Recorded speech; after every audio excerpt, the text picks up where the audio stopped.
Gwyd Blyton. A Faraway Tree Adventure. A color short story illustrated by Alex Patterson. The Land of Enchantments. The World of the Faraway Tree. Moonface lives at the very top. In his house is the start of the slippery slip, a huge slide that curves all the way down inside the trunk of the tree.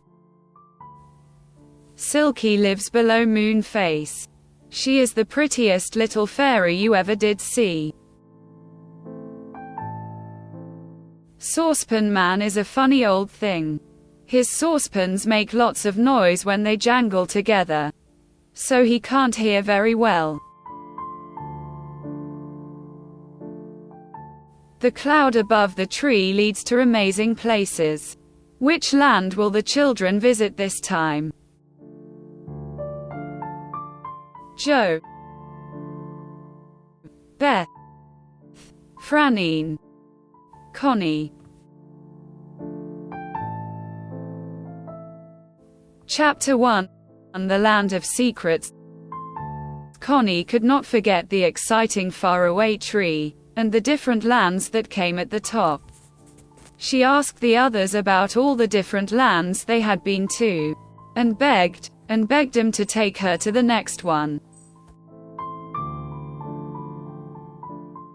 "We'll see what Moonface says," said Joe at last. "We don't go to every land, Connie.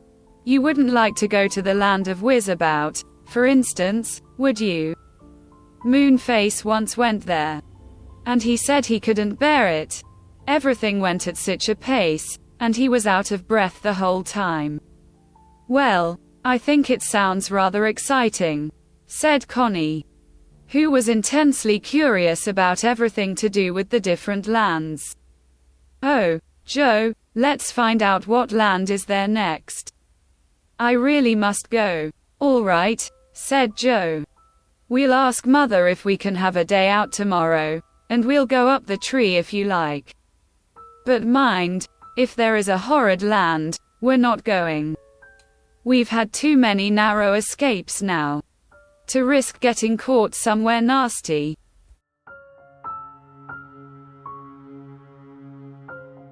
Mother said they could go up the tree the next day. "I'll give you sandwiches, if you like, and you can have lunch in the wood or up the tree, whichever you like," she told them. "Oh, up the tree!" cried Connie.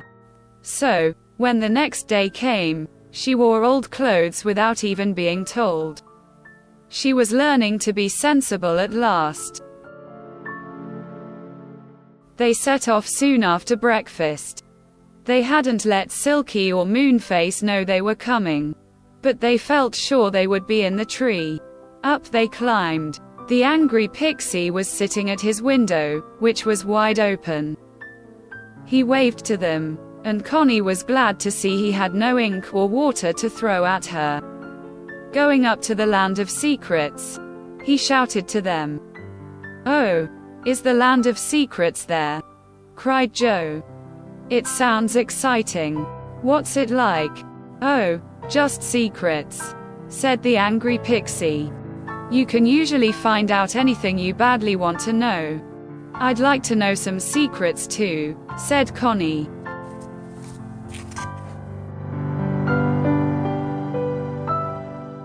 "What secrets do you want to know?"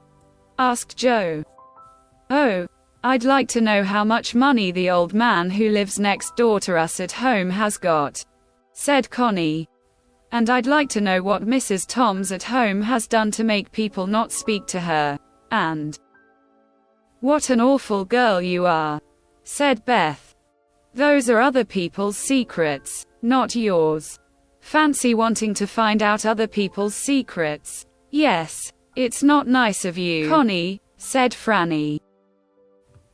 "Joe, don't let Connie go into the Land of Secrets if that's the kind of thing she wants to find out.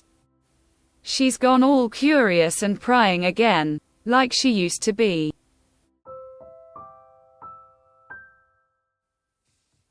Connie was angry. She went red and glared at the others.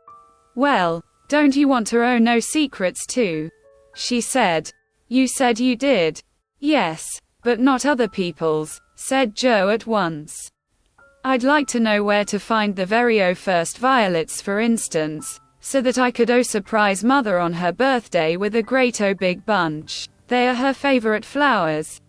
And I'd like to know the secret of curly hair, so that I could use it on all my dolls," said Beth. "And I'd like to know the secret of growing lettuces with big hearts," said Franny. "Mine never grow nice ones." "What silly secrets," said Connie.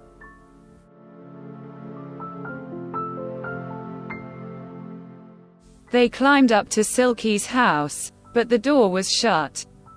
They went up to Moonface's, but his door was shut too. The old saucepan man was not about, and neither was what's-his-name. Nobody seemed to be about at all. "We might as well go up into the land of secrets, and find the others, and have our picnic with them," said Franny. They all went up the topmost branch, and up the yellow ladder through the hole in the cloud, and then into the land of secrets. It was a curious land, quiet, perfectly still, and a sort of twilight hung over it. There was no sun to be seen at all. "It feels secret and solemn," said Joe, with a little shiver. "I'm not sure if I like it." "Come on," said Beth. "Let's go and find the others and see how we get to know secrets." They came to a hill, with several colored doors in it, set with sparkling stones that glittered in the curious twilight. "They must be the doors of caves," said Joe. "Look, there are names on the doors."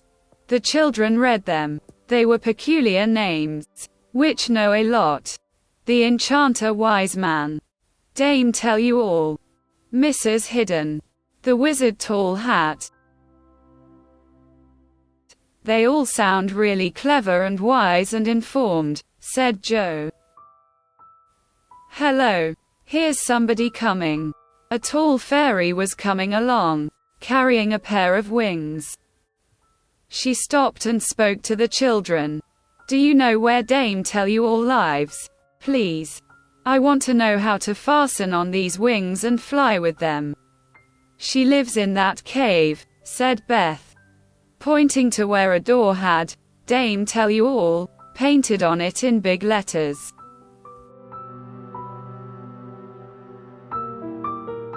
"Thank you," said the fairy, and rapped sharply on the door. It opened and she went inside. It shut. In about half a minute it opened again, and out came the fairy. This time with the wings on her back. She rose into the air and flew off, waving to the children. "The dame's really clever," she cried. "I can fly now. Look. This is an exciting place," said Beth. "Goodness, the things we could learn. I wish I had a pair of wings. I've a good mind to go and ask Dame Tell You All how to get some, and then how to fly with them." "Look," said Joe. Suddenly, there was Saucepan Man, his pans clashing as usual. "Saucepan, where are Silky and Moonface?" said Joe. "Don't know," said Saucepan, "and don't shout at me like that. I haven't seen Silky or Moonface today. Let's have our picnic here, and then go and see if Silky and Moonface have come home," said Joe. "Somehow I don't think we'll go about finding out secrets. This land is a bit too mysterious for me." But Connie made up her mind she would find a few secrets. She would have a bit of fun on her own. They all sat down on a flowery bank. It was still twilight, which seemed very odd, as Joe's watch said the time was 12:30 in the middle of the day. As they ate, they watched the different visitors coming and going to the cave on the hillside. The children talked to everyone who passed. It was peculiar, the different secrets that people wanted to know. One grumpy-looking pixie wanted to know the secret of laughter. "I've never laughed in my life," he told Joe. "And I'd like to. But nothing ever seems funny to me.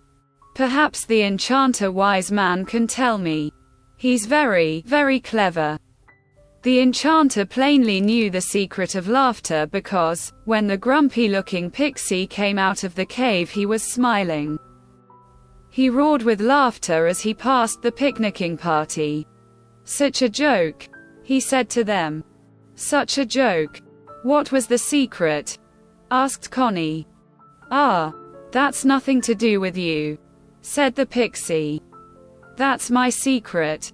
Not yours." A very grand fairy came flying down to the hillside. She looked rich and powerful and very beautiful. Connie wondered what secret she had come to find out. It must be a very grand secret indeed. The fairy did not tell the children what she wanted to know. She smiled at them and went to knock on Mrs. Hidden's door.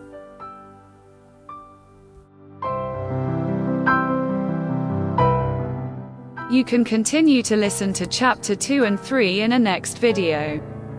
Please don't forget to subscribe and click like or thumbs up for me now, and I will be back to see you again soon.